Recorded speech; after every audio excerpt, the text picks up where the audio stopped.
안녕하세요. 예. 요새 뭐 일들이, 오늘만 하더라도요. 왜 일들이 이렇게 많은지 모르겠는데 하나씩 제가 좀 여쭤볼게요.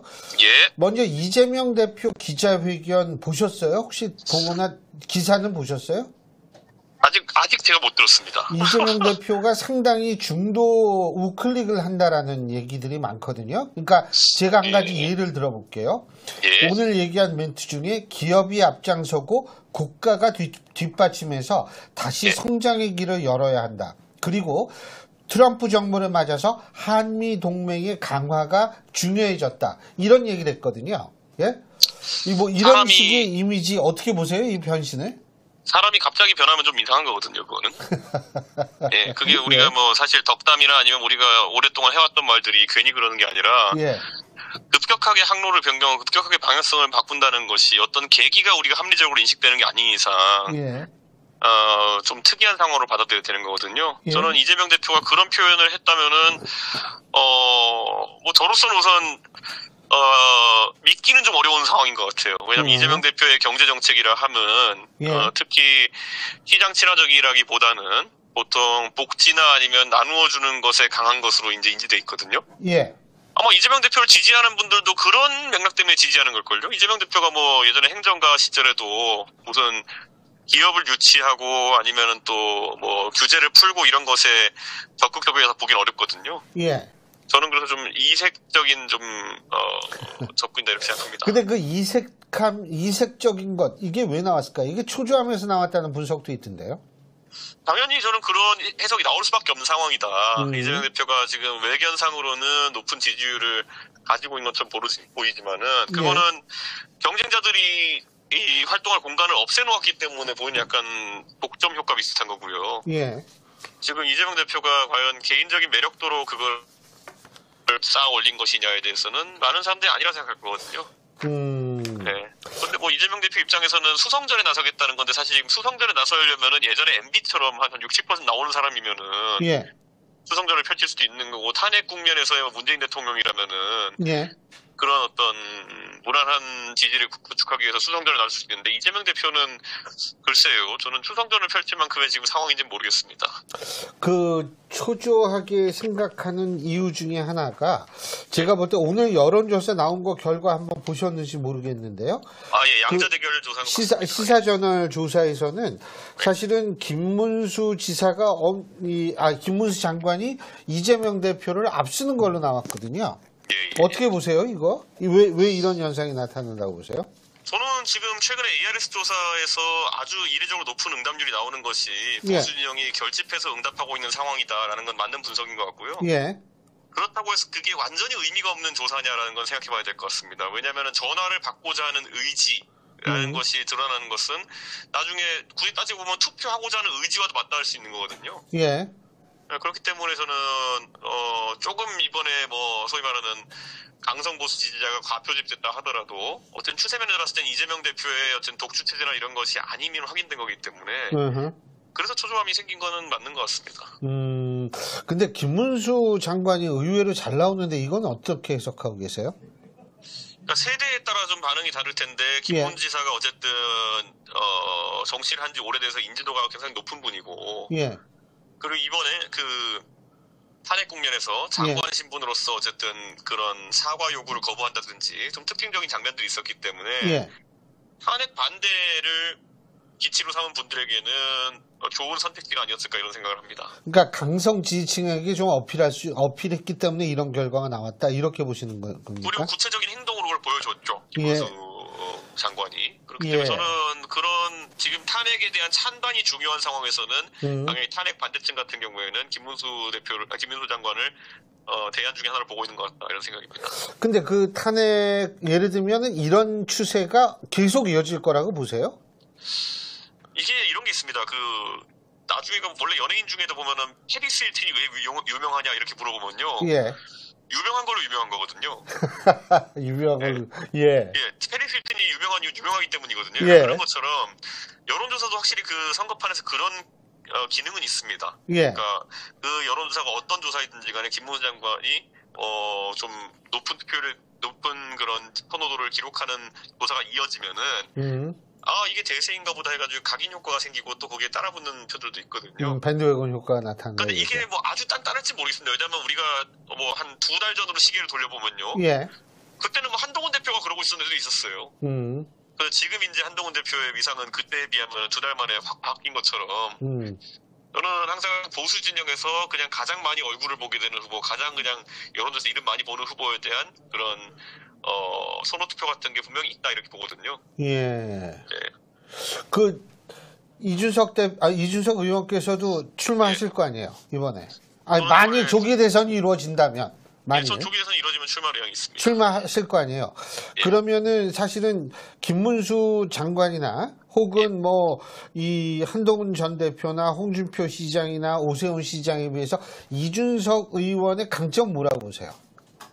글쎄요, 저는 이제 대한민국이 지금 이 탄핵 국면에서 시대 교체나 세대 교체를 향해 가야 된다는 여론도 분명히 생기고 있습니다. 이게 어떤 분들은 대통령제의 문제다 이렇게 하지만요. 사실 대통령제가 아니라 다른 제도로 하더라도 지금 시대적인 아젠다들을 못 담아내는 정치권에 대한 지적은 계속 있거든요. 지금 이미 뭐 트럼프가 가상화폐에 대한 정책들을 적극적으로 발표하고 AI에 대한 투자를 또 오늘도 얘기하고 이러고 있는 상황 속에서 과연 지금에 있는 정치판들로 그런 아젠다를 다룰 수 있을 것이냐에 대한 의구심이 들고 있는 게 사실이거든요. 예.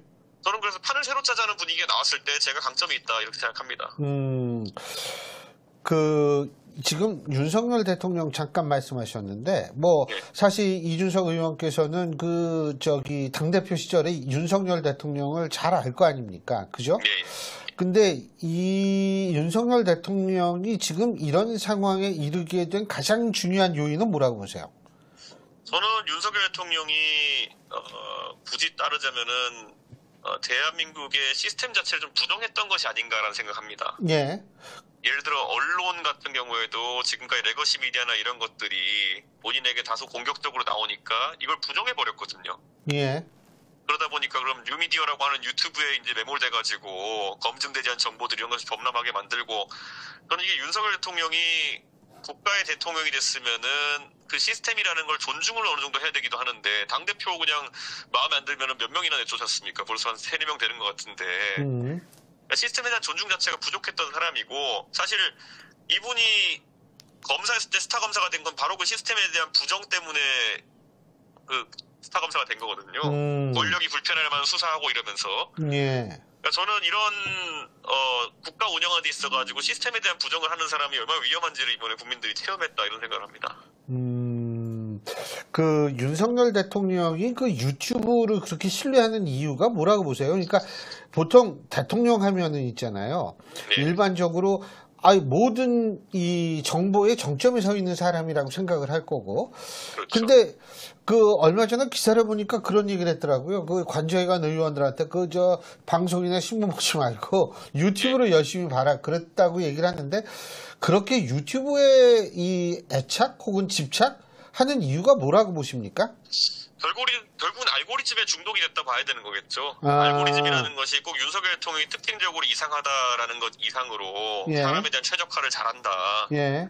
그러니까 윤석열 대통령과 비슷한 생각을 가진 사람들이 영상을 계속 틀어주게 되는 거고 거기에 매료될 수밖에 없는 그런 동조 효과 같은 것이 나타났던 것이고 예. 대통령이 되면 그래도 이제 뭐냐면 시간이 부족하고 또 많은 사람을 만나기 때문에 그게 좀 희석되는 것이 정상인데 예.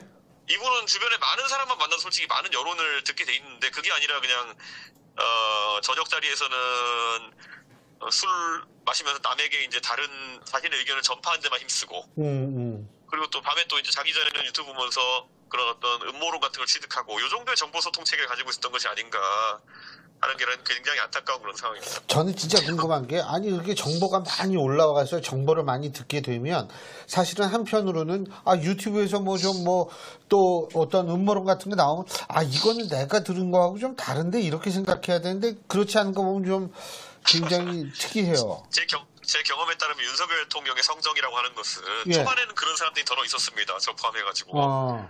그런데 본인의 입맛에 맞지 않는 정보가 올라오면은 엄청나게 뭐라고 하면서 역정을 내는 경우가 많았죠.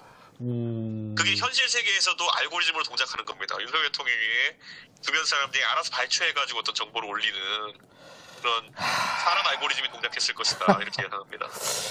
참, 아니, 근데 또 한 가지는 뭐냐면, 윤석열 대통령이 지금 헌법재판소에 나오는 탄핵 심리 과정에서 하는 얘기가 사실은 그 주위에서 이 장성들, 이런 사람들, 경찰 고위직들이 하는 진술하는 것과 너무 다르잖아요. 그리고 예를 들면 최상목 권한대행도 쪽지 받았다 그러는데 나는 쪽지가 뭐 나중에 언론에서 듣고 알았다 뭐 이런 식으로 얘기를 하는데 참 이 보는 사람이 좀 당혹스럽거든요. 그 부분은 어떻게 평가하세요?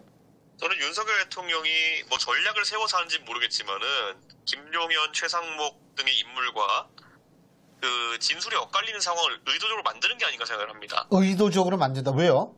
왜냐하면 지금 윤석열 대통령은 본인이 법률가이기 때문에 이번 탄핵 심판이 기각될 것이라든지 아니면 뭐 그런 기대는 안 할 거라고 저는 생각합니다. 그럼 오롯이 지금 그 의도는 지연에 있는 것이 아닌가 그런 생각하거든요. 그런데 예를 들어 윤석열 대통령이 내가 김용현이라는 사람이랑 말이 그렇게 엇갈리는데 그러면 헌법재판관한테 재판관님 그 대질 좀 한번 해보시죠 이렇게 나올 수가 있어요. 대질 신문 좀 하게 한번 해주십시오 이렇게 될 수 있는데 그러면 그걸 현직 대통령이 그래도 대질 신문 요청하는데 예. 재판관들이 거부할 수 있을 것이냐? 아하. 거부 안 하면은 그럼 받아주면 하루거든요 그게. 저는 윤석열 대통령이 최근에 무슨 뭐 일부 의원들한테 정권 재창출에 대한 얘기를 했다부터 이런 게 나오는 게 예. 정권 재창출이라는 거는 본인이 탄핵된다는 걸 전제로 하는 거잖아요. 그러니까 탄핵이 됐을 때 본인을 예를 정치적으로 구해줄 수 있는 새로운 정권을 만들려면 어떻게 해야 되느냐에 대한 그런 판단들을 하고 있다 이렇게 생각합니다. 그래서 최대한 그 탄핵 심판 자체를 지연시키고 그중에 이재명 대표의 사법 리스크가 부각된다든지 아니면 이런 인형 대입구도가 좀 가중화된다든지 이런 어떤 정치적 노림수가 있는 게 아닐까 그런 생각을 합니다. 근데 제가 이게 참 궁금한 게 어제 있잖아요. 예. 제가 유승민 전 원내대표와 인터뷰를 했는데 유승민 전 원내대표께서도 이런 말씀하시더라고요. 지금 민주당에서 이재명 대표가 후보가 된다는 것이 사실은 가장 이재명 대표가 약체라고 판단하기 때문에 뭐 그다지 나쁜 선택이 아니다 이런 식으로 얘기를 했거든요. 근데 만약 그렇다면 왜 굳이 막 이재명 대표 그 사법 리스크가 현실화될 때까지 시간 끌고 왜 그래야 되죠? 저는 그 이재명 대표가 뭐 지금 상황보다는 예를 들어 2심 판결이 나와가지고 예. 조금 더 다친 상태에서 선거하는 것이 유리하다 이런 판단을 하는 게 아닐까. 전 그런 생각을 합니다. 그리고 지금 어쨌든 민주당이 180석 가까이 가진 정당으로서 지금의 상황 관리에 있어가지고 예. 조급하고 미숙한 모습을 보인 건 사실입니다. 네, 그렇기 때문에 이 국면에서 또 한쪽 방향으로 달리기 시작하면요. 또 급변침을 여기다 할 수가 없어요. 제가 오늘 그 국회에서 지금 민주당의 모 의원 저랑 친한 의원이랑 잠깐 지나가면서 대화를 나눴는데 저한테 그러더라고요. 이 의원 그 오늘 솔직히 이진숙 그 탄핵 기각 때문에 조금은 그 민주당 의원들이 당황하는 것 같다. 근데 저는 그랬어요. 아니, 내가 과방이라서 잘하는데 이건 애초에 민주당 쪽에서 MBC 사장 그 바꾸는 걸 좀 저지하기 위한 그런 목적성 있는 탄핵이었지. 실제 탄핵 사유가 충분해서 한 탄핵은 아닌데 그거를 그렇게 받아들이냐 했더니 민주당 의원들은 또 그 세계관에서는 이게 탄핵이 될 거라고 생각했던 것 같아요. 그러니까 윤석열 대통령 측근들이 탄핵이 안 될 것이다. 본인 윤 대통령 탄핵이 안 될 것이다라는 생각이랑 거의 비슷한 멘탈리티. 그렇죠. 그러니까 이진숙 위원장에 대한 이런 탄핵에서 오늘 이 결과가 나온 걸 보고는 이러다가 이제 이거를 정치를 세밀하게 들여다본 사람이면 이진숙 위원장은 탄핵 사유가 좀 불충분했다는 걸 알고 있고 윤석열 대통령은 차고 넘친다는 걸 바로 알 수 있거든요. 예. 그런데 그게 이제 대중적으로 가면 봐라 이진숙 위원장도 탄핵이 부결됐으니까 우리가 조금만 열심히 하면은 윤석열 탄핵도 기각 날 수 있다라는 거를 이제 굉장히 지지층에 강하게 어플할 거라는 거죠. 오신영에서. 그래서 민주당에 있는 의원들이 실제로 좀 놀란 것 같다. 그래서 이런 것들이 탄핵 심판에 영향을 미치지 않을까라는 우려가 이제 조금씩 국회에 언저리 생기고 있는 게 사실이거든요. 예. 근데 너무 사안의 성격이 다르긴 다르지 않나요? 사실 그거야 뭐 정치를 조금 깊게 보시는 분이라면은 이진숙 케이스와 윤석열 케이스 완전 다르다는 걸 알죠. 그죠. 좀 많이 다르고 단지 저는 좀 그 생각은 했어요. 이준석 방통위원장이 상황을 보면은 교수님 지금 상황을 보면은 기세 싸움입니다 이거는. 예를 들어 지금 이거는 가짜뉴스든 뭐든지 다 끌어내가지고 기세를 이끌어 나가야 된다는 판단으로 보수 쪽에서 강성 보수 쪽에서 가는 거지. 사실관계를 따지기 시작하면 지금 말도 안 되는 얘기가 얼마나 많이 나와 있습니까? 뭐 99명의 중국 간첩이라든지 이런 거 시작해가지고. 근데 이런 것들로 판이 굴러가는 건 사실이잖아 지금. 그들만의 세계에서는 진짜 99명의 중국 간첩을 잡아가지고 무슨 뭐 주일미군 기지로 뭐 압송해가지고. 근데 주한미군과 주일미군이 반박해도 안 믿잖아요. 그렇죠. 예, 맞아요. 그러니까 얼마나 황당한 상황입니까 지금 보면은. 그 오키나와가 요새 날씨가 참 추울 텐데 거기가. 네? 근데 저는 그 생각까지는 했어요. 이진숙 방통위원장이 이제 직무에 복귀하면 제가 볼 때 이제 이게 2인 체제로 결정한 것도 어쩔 수 없지만 인정할 수밖에 없다라는 식의 해석이 가능한 거 아니겠어요? 그러면은 이제 MBC 방문진 이사진이라든지 이런 데 다시 손을 댈 것 아닌가 이런 생각은 했었어요. 그렇죠. 근데 그런 절차에 바로 착수하겠죠.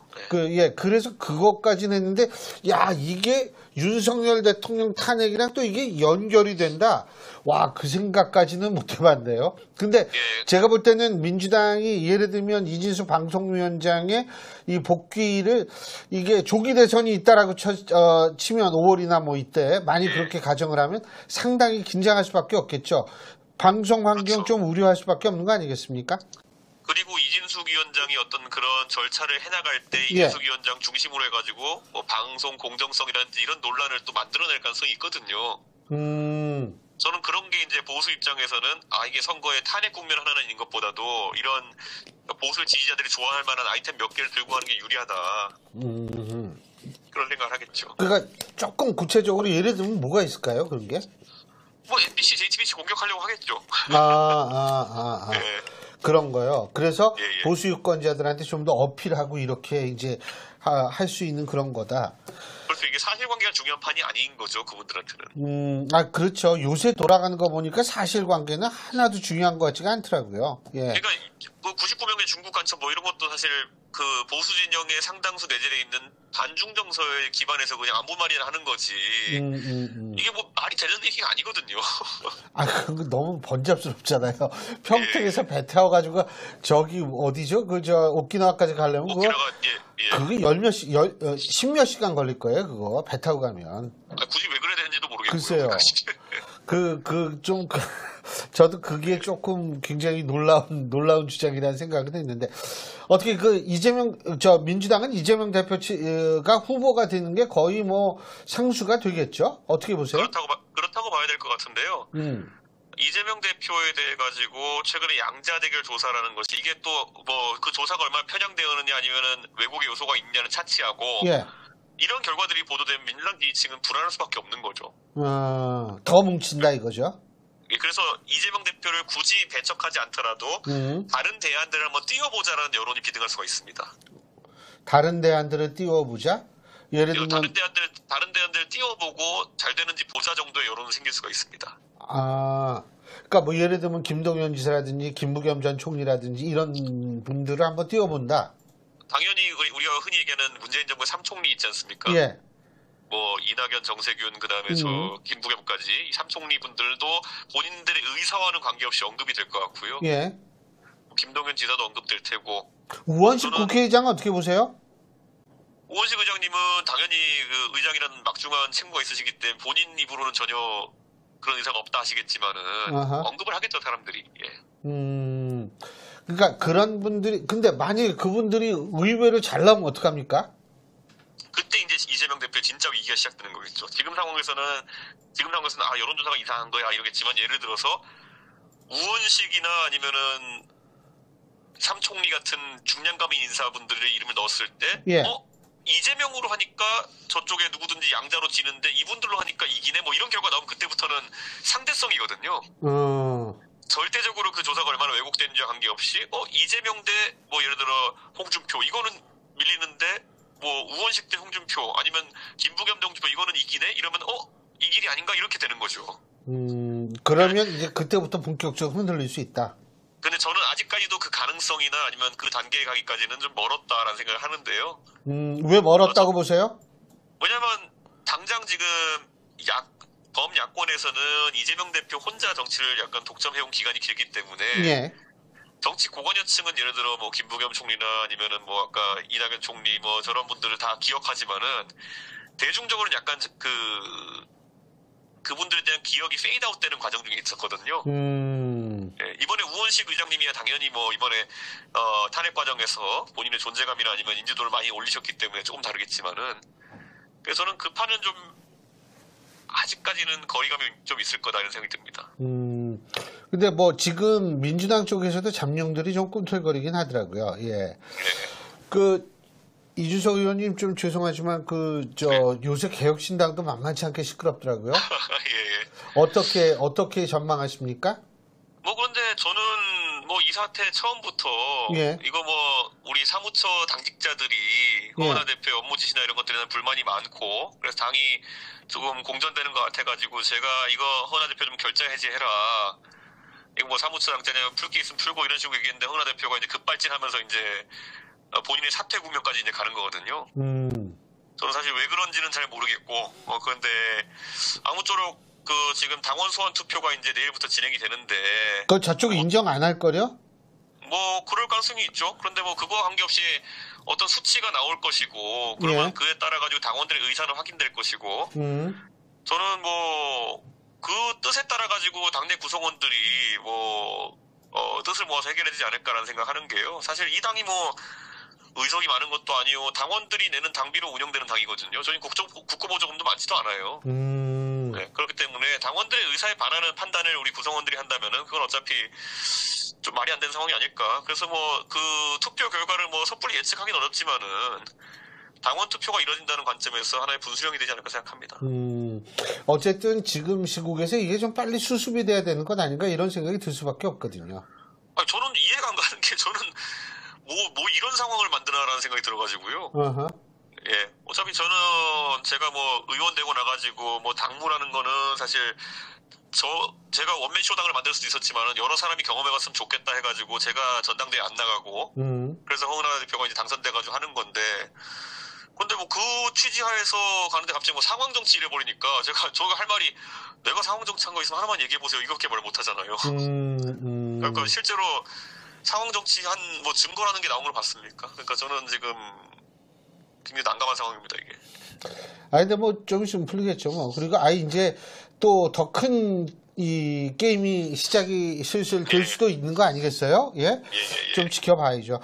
오늘 이렇게 바쁘실 텐데 인터뷰 위해서 고맙습니다. 감사합니다. 예, 감사합니다 교수님. 예, 고맙습니다. 예.